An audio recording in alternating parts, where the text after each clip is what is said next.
Bentar ya. Saya pin dulu. Iya, Pak.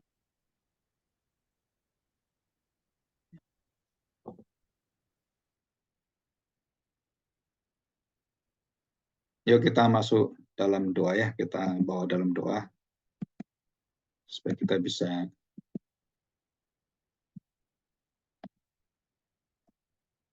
mendengar dengan baik. Tanpa pertolongan Tuhan kita nggak mungkin ya. Bisa.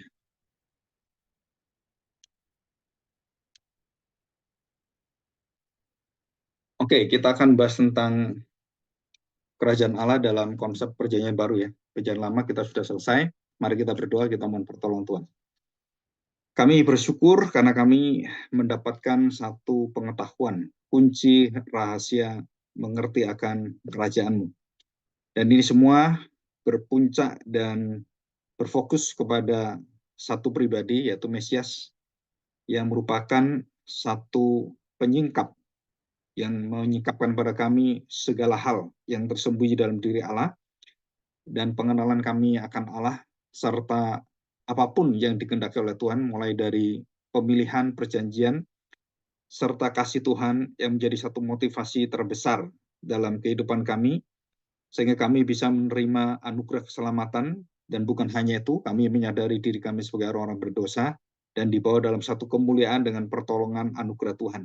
Dan dengan kekuatan kuasa Roh Kudus, kami diberi satu hati yang baru, satu hati yang sungguh-sungguh bisa menikmati dalam segala kelemahan kami, karena pertolongan Roh Kudus itulah kami disempurnakan sampai kami diberi pengharapan bahwa apa yang kami terima, yang dari Tuhan, yang sempurna itu, akan kami terima seutuhnya dengan sempurna dan tidak akan kami ditinggalkan, dibuang, atau kami ditelantarkan.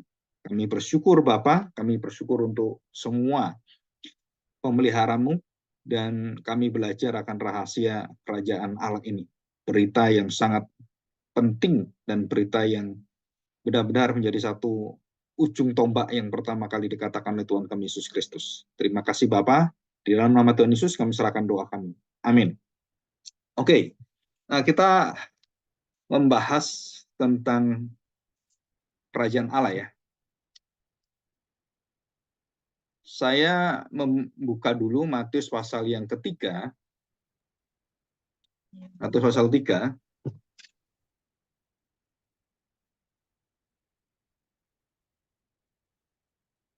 Yohanes Pembaptis ya.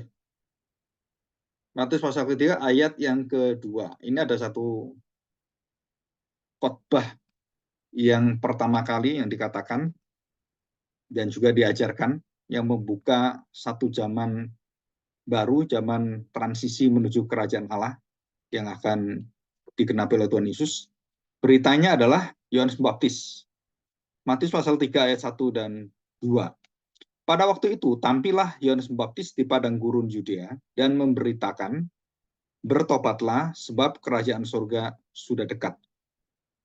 Dan kemudian dia mengatakan, sesungguhnya dialah yang dimaksudkan Nabi Yesaya ketika ia berkata, ada suara orang yang berseru-seru di padang gurun, persiapkanlah jalan untuk Tuhan, luruskanlah jalan baginya. Yohanes memakai jubah bulu kulit, jubah unta dan ikat pinggang kulit, dan makanannya belalang dan madu hutan. Ya, ini semua ketentuan dan persyaratan kenabian dari Yohanes Pembaptis ya. Dan dia adalah nabi yang terakhir, nabi yang mewakili seluruh daripada nabi perjanjian lama. Dan satu-satunya nabi yang dianggap oleh Tuhan Yesus adalah nabi yang terbesar dalam perjanjian lama, karena hanya Yohanes yang melihat kerajaan Allah terwujud, dan dia menubuatkan, dia sendiri melihat kenyataannya, dan dia melihat langsung Sang Mesias yang dirindukan, bahkan yang diinginkan oleh para nabi, raja-raja, dan semuanya. Jadi kedatangan Kristus itu, nabi-nabi itu sangat ingin melihat secara, kalau kita ngomong itu secara langsung gitu ya. Dan kita tahu bahwa mereka semua sudah mati, dan mereka melihat di dalam iman mereka kedatangan Kristus, dan dengan sempurna mereka melihatnya di dalam alam yang lain, alam dunia yang sempurna, itu dunia kekekalan. Dan dikatakan di sini, Yohanes adalah terakhir dari mewakili orang-orang perjanjian lama dan khususnya nabi-nabi yang memberitahukan tentang pentingnya kembali, yaitu tema yang sangat-sangat penting yang jarang sekali dikhotbahkan dan jarang sekali kita dengar adalah pertobatan.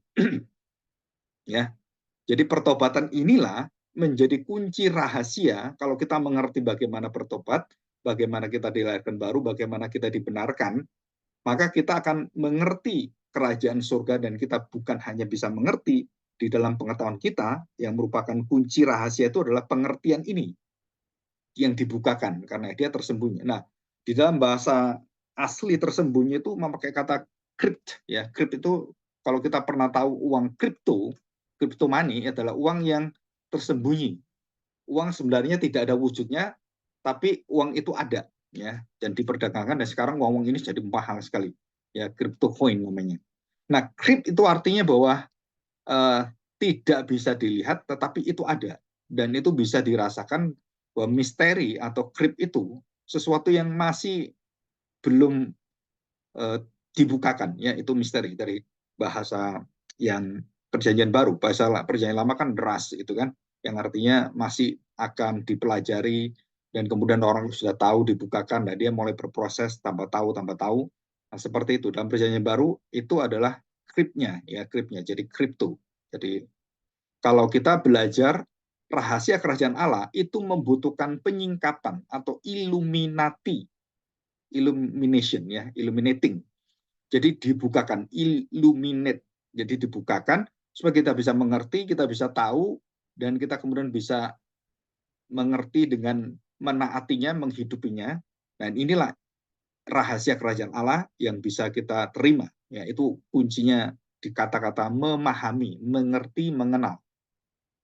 Dan ini penting sekali. Kenapa? Orang bisa memahami itu antara melihat dan mendengar. Alkitab mengatakan bahwa yang memulai segala sesuatu yang menimbulkan dan menghasilkan kepercayaan itu adalah mendengar. Jadi bukan dari melihat, tapi mendengar. Nah, kerajaan Allah ini adalah dengarkanlah, dengarlah hai Israel, kalau kamu jatuh dalam dosa, bertobatlah. Jadi tema pertama kali adalah tema pertobatan. Dan ajaran Tuhan Yesus yang pertama kali, ajaran Tuhan Yesus yang pertama kali, sama persis dengan ajaran Yohanes Pembaptis.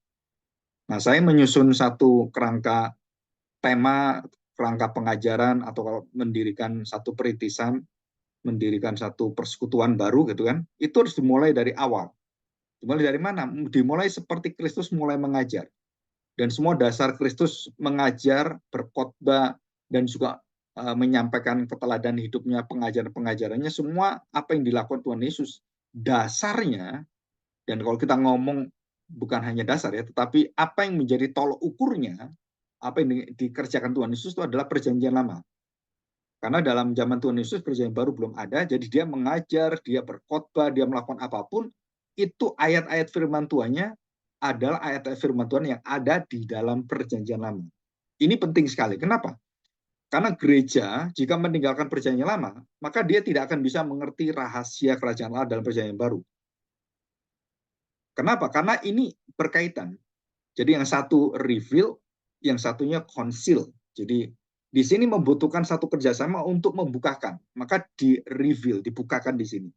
Jadi kalau perjanjian lama itu sesuatu yang tertutupi dan dibukakan dalam perjanjian baru. Jadi perjanjian lama itu seperti bayangannya dan perjanjian baru itu wujudnya. Dan itu ada dalam Alkitab semuanya. Nah, saudara, ini perkataan dari Agustinus dan juga beberapa pengajar seperti Johannes Calvin juga sama, Jonathan F. juga sama, dan juga orang-orang yang mendalami akan pengajaran kerajaan Allah. Dan itu mempengaruhi seluruh hidupnya, sehingga menurut para pendeta gitu ya, para hamba Tuhan atau para teolog yang beraliran reformasi, hidup manusia antara satu dengan yang lainnya tidak bisa dipisahkan. Ya, jadi bertobatlah sebab kerajaan surga sudah dekat.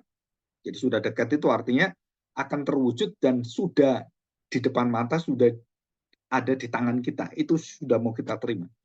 Nah, inilah perkataan pertama kali yang dicatat tentang pengajaran, khotbah, dan termasuk hidupnya Yohanes Baptis. Dan bagaimana dengan Tuhan Yesus? Nah, saudara, kita tahu bahwa waktu Tuhan Yesus ketemu dengan Nikodemus, yang diajarkan adalah tentang kerajaan Allah. Bagaimana bisa masuk kerajaan Allah. Jadi jemaat itu, atau keluarga kita, atau anak-anak kita, atau keluarga kita yang belum percaya Tuhan Yesus itu harus diajar pertama kali. Yang pertama adalah bertobat, dan kemudian bagaimana masuk kerajaan Allah, bagaimana menerima Injil kerajaan Allah, menerima Kristus sebagai Raja, dan dia memerintah, dia mengontrol, dia yang segala-galanya. Nah, itu puncak dan juga yang paling ultimat, ya, dan juga ya niscaya gitu ya. Mau tidak mau, saudara, itu merupakan satu langkah untuk membuka semua rahasia kerajaan Allah. Dan ini banyak orang yang tidak berpikir seperti itu. Ya, waktu saya menyadari, waktu memulai semuanya, saya mengulang semuanya. Ya, mengulang dari mana? Dari awal. Jadi gereja itu harus didirikan seperti yang kita lihat apa yang dilakukan Tuhan Yesus, yang diajarkan Tuhan Yesus. Apa yang pertama dia alami, apa yang pertama dia ajarkan, itu menjadi dasar semua ajaran gereja Tuhan Yesus Kristus. Dan jarang sekali ada orang sadar hal ini, karena kita berpikir bahwa saya sudah mewarisi isi pengajaran dan semuanya itu mungkin dengan pengetahuan-pengetahuan, atau ada buku-buku, atau ada petunjuk-petunjuk, dan kita melupakan yang paling ultimat, yang paling benar dan mutlak sumbernya itu adalah Alkitab. Nah, dari mana sumbernya Alkitab? Dan kita mulai, ya dari awal. Awal itu apa? Apa yang diajarkan Yohanes, apa yang diajarkan oleh Tuhan Yesus sama. Dan nanti rasul-rasul sama juga. Apa itu? Bertobatlah, kerajaan Allah sudah dekat, kerajaan Allah sudah datang, kerajaan Allah sudah terwujud, dan itu akan terwujud di akhir zaman, dan kerajaan Allah akan datang lagi. Dan intinya sama semua. Jadi kenapa saya hari ini mengajar tentang rahasia kerajaan Allah dalam seri yang sangat panjang gitu kan. Mulai dari kitab Daniel pasal 2, kemudian Daniel pasal 3, 4, pasal 5, dan sebenarnya terus sampai pasal 6, 7, 8 gitu kan. Itu ada mimpi Daniel melihat kerajaan-kerajaan yang akhirnya dikendalikan Tuhan, dan kemudian Tuhan berdaulat untuk semuanya dikehendaki dan diatur oleh Tuhan.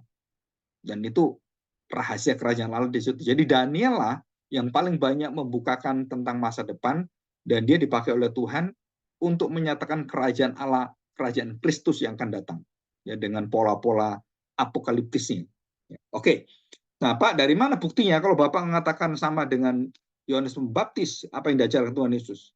Saudara, kita lihat di dalam Matius pasal 4. Nah, Matius pasal 4 ini, sebelum kita mengajar tentang kerajaan Allah, saudara-saudara diberitahu tentang satu ujian, satu kualitas, dan satu value surgawi, spiritual value, karakter Mesias, karakter kerajaan Allah, dan dia tidak disamakan dan tidak, istilahnya tuh tidak direndahkan atau ditinggikan, tapi disamakan dengan semua umat manusia yang harus mengalami tanda petik ujian.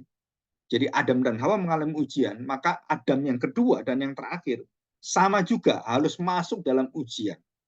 Dan Tuhan Yesus memasuki ujian ini. Dan dia menyatakan bahwa semua dalam ujiannya dia semua, dia mengangkat semua adalah sabda Bapa. Apa yang dikatakan Bapa? Bapa yang kekal, Raja Damai. Dan itu semua kalau kita lihat, apa yang ditawarkan oleh iblis itu adalah kerajaan-kerajaan, kenikmatan, kerajaan dunia, kedudukan, dan kekuasaan, kemuliaan, dan semuanya. Itu semua tentang kerajaan kegelapan. Dan tidak ada satu manusia yang bisa lepas dari itu, dan tidak ada manusia yang bisa terlepas dari ujian dari iblis. Kita semua jatuh semua. Dan hanya satu manusia yang tidak jatuh, yaitu Allah sendiri yang menjadi manusia yang sempurna itu. Jadi tidak ada satu orang yang bisa bertahan didakwa oleh iblis. Imam besar Zakaria itu juga, imam besar Yosua yang di dalam kitab Zakaria itu juga sama. Dituduh oleh iblis. Imam besar ini dia nggak bisa apa-apa. Kekotorannya, kenajisannya, iblis tahu. Dan termasuk kita juga sama.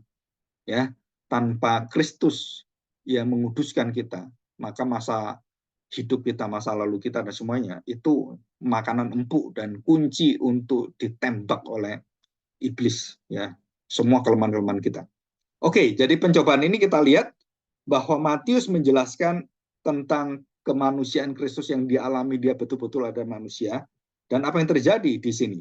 Ya, setelah dia mengenyahkan iblis, dikatakan engkau harus menyembah Tuhan Allahmu dan hanya kepada dia sajalah engkau berbakti. Jadi iblis tidak berbakti. Lalu iblis meninggalkan dia dan lihatlah malaikat-malaikat datang melayani Yesus. Jadi berapa malaikat melayani Yesus? Jadi kita lihat ini adalah pandangan jasmani spiritual yang sangat berbeda dengan pandangan dunia yang kita lihat. Jadi Matius menuliskan itu bahwa Yesus dilayani malaikat. Dan di dalam keberhasilannya itu malaikat-malaikat melayani dia, memuji-muji dia dan semuanya. Jadi ya dia adalah Allah sendiri dan tidak ada malaikat yang apa ya dilayani malaikat gitu kan. Malaikat itu melayani Allah, malaikat melayani anak-anak Allah. Kita semua juga dilayani malaikat.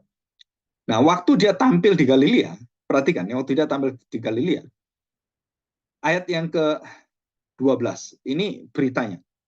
Tetapi waktu Yesus mendengar bahwa Yohanes sudah ditangkap, jadi dia tidak bisa memberitakan lagi Injil Kerajaan Allah itu, bertobatlah, Kerajaan Allah sudah dekat, dia berhenti, maka beralihlah masa transisi. Bahwa Yohanes telah ditangkap, menyingkirlah ia ke Galilea. Jadi dari Yudea dia ke Galilea. Ia meninggalkan Nazaret dan diam di Kapernaum di tepi danau, di daerah Zebulon dan Naftali. Ini semua ada nubuatannya ya. Di dalam Yohanes 2:12 juga dikatakan yang sama. Murid-murid banyak tinggal di daerah Kapernaum. 11 murid semua berasal dari daerah Galilea. Dan 1 murid berasal dari Laut Mati, Yudea, yaitu Yudas. Ini ada maknanya juga. Sering saya jelaskan pada waktu perenungan atau dalam khotbah. Nah, saudara, dikatakan di sini ada satu nubuatan, tanah Zebulon dan tanah Naftali, jalan ke laut, daerah seberang sungai Yordan, Galilea, wilayah bangsa-bangsa lain. Nah, saudara, ini penting sekali dikatakan wilayah bangsa-bangsa lain. Yesaya 8:23 dan 9 ayat 1 dan 2 mengatakan demikian. Ya, bangsa yang berjalan di dalam kegelapan telah melihat terang yang besar. Mereka yang diam di negeri kekelaman, atasnya terang itu telah bersinar. Dikatakan bangsa yang diam dalam kegelapan telah melihat terang yang besar itu, yang mega terang itu ya. Dan mereka yang diam di negeri yang dinaungi maut telah terbit terang. Sejak waktu itulah Yesus memberitakan. Nah, apa, saudara? Bertobatlah sebab kerajaan surga sudah dekat. Sama persis. Jadi kunci pertama, seseorang menerima semua apa yang diajarkan Tuhan Yesus. Setelah itu kunci pertamanya adalah satu kata, dan itu kata perintah, dan tidak boleh tidak. Jadi orang-orang masuk ke gereja itu, orang-orang yang ikut sebagai orang, katakan orang Kristen, dia harus mengalami pertobatan. Kalau tidak, sebaik apapun yang dia lakukan, itu semua kesia-siaan dan itu semua sebenarnya tidak pernah dilihat oleh Tuhan. Dia mau pendeta, kayak dia mau pengurus, kayak dia mau orang hebat, orang yang pernah berkhotbah, orang yang luar biasa, tanda petik yang dipakai Tuhan, yang sangat terkenal, jemaatnya ada ratusan ribu atau jutaan orang mempengaruhi. Setelah itu semua nggak ada satu gunanya di hadapan Tuhan tanpa pertobatan. Bertobatlah. Ya. Dan inilah pengajaran Tuhan Yesus waktu kepada Nikodemus.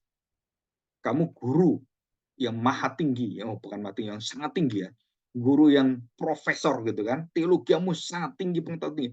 Tetapi jika kamu tidak dilahirbarukan, kamu nggak bisa, mustahil masuk kerajaan Allah.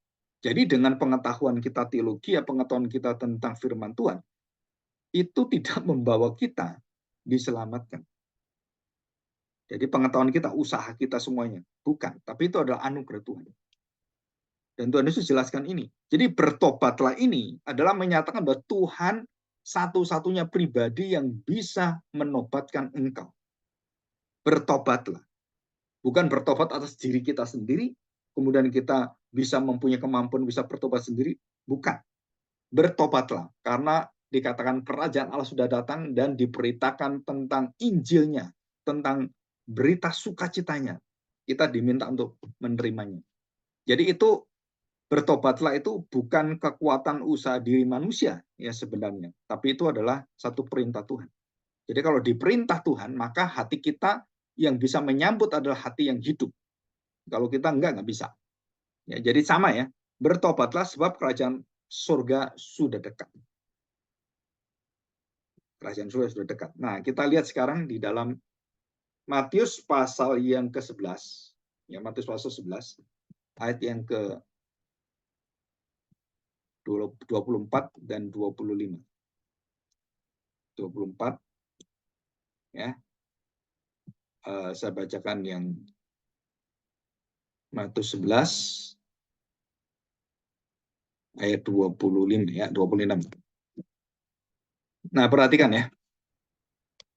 Tetapi aku berkata kepadamu, Matius 11 ayat 24. Pada hari penghakiman, tanggungan negeri Sodom akan lebih ringan daripada tanggungan. Kita membayangkan gini, kenapa sih Sodom Gomora itu masih kecil dibandingkan kebinasaan kepada orang-orang yang tidak bertobat. Saudara, nanti saudara baca dan juga dengarkan melalui pembahasan saya tentang kitab Wahyu. Dari pasal 1, ada beberapa khotbah pasal 2. Itu kalau semakin kita mengerti semakin per pasal itu kengerian yang luar biasa. Kematian, kebinasaan yang waduh, itu nggak pernah ada. Maka banyak orang mengatakan bahwa Sodom Gomora itu hukuman murka Allah yang paling besar dan tidak ada setelah itu. Oh, salah. Nuh, hukuman terbesar Allah pada manusia, diberi banjir mati semuanya. Saudara, itu nggak sebanding dan terlalu kecil dibandingkan dengan Allah waktu akhir zaman. Waktu Allah membinasakan semua manusia dan dia mengatakan, aku sudah muak. Aku sudah jijik dengan engkau. Dan Tuhan menutup zaman dan kemudian menciptakan langit dan bumi yang baru. Saudara, di situ terjadi proses yang besar sekali. Dan Tuhan hatinya terus mengasihi manusia, manusia terus menolak. Sampai akhir dia menunggu manusia bertobat, tetap nggak bertobat. Ya, di dalam kitab Wahyu juga sama. Tuhan memberikan kesempatan, Tuhan menyatakan kekuatannya, murkanya, manusia tetap nggak bertobat. Tuhan memberikan kemurahannya, berkat-berkatnya, manusia tetap nggak bertobat. Baik yang menerima berkat, baik yang dihajar oleh Tuhan, dua-duanya nggak mau terima. Apa sebabnya? Dan itu ada dalam rahasia kerajaan Allah. Dan rahasia kerajaan Allah, kita akan dengarkan nanti ya, dikatakan bahwa orang-orang yang tidak menerima kerajaan Allah, orang-orang yang menyepelekan kerajaan Allah, yang tidak mau membahas, dan juga para gereja-gereja hamba-hamba Tuhan, yang tidak mau dengan serius memberitakan pertobatan, bertobatlah, kerajaan Allah sudah dekat. Itu sangat sulit sekali membawa orang untuk menerima Kristus tanpa jalur ini. Karena ini satu-satunya jalur. Satu-satunya pengajaran yang diajar Tuhan Yesus dan juga yang diajar dalam perjanjian lama yang ditutup oleh Yohanes, dibuka oleh Tuhan Yesus, sama isinya.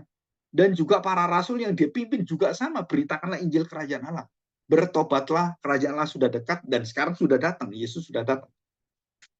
Dan sampai akhir kisah para rasul sama tentang kerajaan Allah, tentang pertobatan. Dan itu tidak hilang sampai nanti akhir zaman Tuhan datang.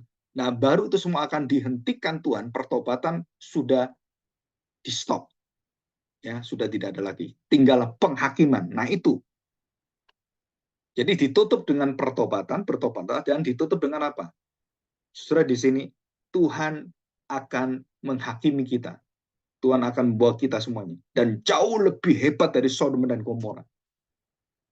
Ya, hari Minggu nanti saya khotbah tentang penampakan bagaimana keberadaan Tuhan dan malaikat-malaikat yang luar biasa itu, yang memegang sangkakala, 7 sangkakala, 7 cawan maut, dan kemudian guru yang ada yang menggelegar semuanya dan membuat orang ketakutan masuk ke gua-gua nggak bisa, sampai pingin mati pun nggak bisa mati. Itu kesengsaraan yang nggak terbayangkan. Ya, bagaimana tuh? Saya nggak tahu itu Alkitab menyatakan hal seperti itu, ya kita harus waspada gitu kan. Ayat 25, Matius 11:25. Pada waktu itu berkatalah Yesus, Tuhan Yesus ya. Perhatikan saudara, perkataan Tuhan Yesus ini. Aku bersyukur kepadamu Bapa. Jadi ada satu kepercayaan dan satu pengenalan Yesus akan Bapanya. Waktu dia menjadi manusia itu, dia bersyukur. Kenapa? Karena Bapa Tuhan langit dan bumi, dikatakan karena semuanya itu engkau sembunyikan, crypt, engkau sembunyikan bagi orang bijak dan orang pandai, tetapi engkau nyatakan pada orang kecil, anak kecil, orang kecil, dan itu melambangkan satu kesederhanaan, satu hati yang tahu dirinya adalah orang-orang yang tahu siapakah dirinya orang berdosa dan tahu betapa hebatnya dosa, kuasa dosa itu. Saudara, saya sangat diberkati dengan tulisan kaum Puritan itu tentang dosa, ya, tentang kekuatan dan juga pengaruh serta bagaimana manusia itu tidak mungkin keluar dari ikatan yang luar biasa itu. Dan tanpa pertolongan Tuhan, tanpa anugerah Tuhan, tidak ada satu manusia pun yang melawan akan naturnya sendiri. Kita punya natur ini, natur dalam dosa. Ya, Kristus memberikan kita manusia baru, tapi kita punya manusia lama, dan manusia lama kita ini, wah, itu berat sekali, saudara. Mungkin kita nggak tahu, kalau kita berpikir bahwa dosa itu adalah perbuatan membunuh, berzina, mencuri, merampok. Nah, saudara, di dalam iman Kristen, berdosa itu bukan dilihat secara moralitas, dilihat secara kejahatan, evil, atau action, atau doing evil, gitu kan. Bukan hanya itu, saudara. Bukan hanya perbuatan dosanya, tetapi Alkitab mengatakan dengan jelas, dan kita kadang-kadang, loh, masa seperti itu dianggap satu dosa yang sama dengan dosa membunuh, berzina, kemudian kejahatan yang tanda petik yang biadab gitu kan. Dan dikatakan dosa adalah, saudara, tidak melakukan dan tidak tepat sasaran seperti Tuhan kehendaki. Saudara, itu kalau kita dengar rumusan dosa dalam Alkitab, ya, kalau orang melakukan nggak taat, ya kalau kita sebut nggak taat, ya kata nggak taat ya bukan dosa sebenarnya, kan bisa nanti dilakukan kembali dan bisa taat. Jadi kita ini sedang mendegrade, merendahkan, dan apa ya, dosa itu dicairkan gitu. Dosa itu pengertiannya tuh dilemahkan gitu. Dosa itu kemudian dianggap sesuatu yang bukan dosa lagi dan diperbolehkan. Nggak apa-apa lah. Anak kecil nggak apa-apa. Dia belum tahu apa-apa. Gereja itu ada terbatasnya. Ya, kita harus mengerti lah kita bagaimana. Nah, kalau kita bekerja dan banyak alasan-alasan, kita menjadi orang Kristen akhirnya nggak bisa menyatakan terang itu dengan sungguh-sungguh. Walaupun semua orang Kristen masih dalam dosa, nggak ada yang nggak berdosa. Ya, nggak ada satu yang berdosa. Jadi kita punya kerendahan hati seperti seorang pemungut cukai yang berdoa pada Tuhan Yesus. Dan setiap kali kita tahu siapakah Tuhan, hati kita, jiwa kita seperti pemungut cukai. Dan waktu kita memberi persembahan, kita selalu ingat janda miskin yang lebih hebat daripada semua orang kaya, uangnya banyak. Dan Tuhan katakan, ini loh yang diterima Tuhan, ini loh yang berkenan pada Tuhan, persembahan janda miskin itu. Jadi seluruh persembahan kita itu, seluruh talenta kita berikan seluruh, sudah dibandingkan dengan janda miskin ini yang menyerahkan hidupnya. Kita harus mengerti siapa diri kita. Ya. Jadi tidak ada kesombongan, tidak ada kebanggaan, tidak ada sesuatu yang kita mengatakan bahwa saya lebih baik dari orang lain. Nggak ada itu. Nah, itu kualitas rohani, karakter, spiritual karakter daripada orang-orang kaum Puritan itu dan juga orang-orang reformasi, reform itu. Setelah itu mempunyai satu kekuatan yang berbeda dengan orang-orang yang lainnya. Gitu. Dan itu kenapa beda? Karena mereka sangat-sangat merindukan. Kalau kita tuh ngomong seperti dia tuh rindu bukan hanya biasa, tergila-gila.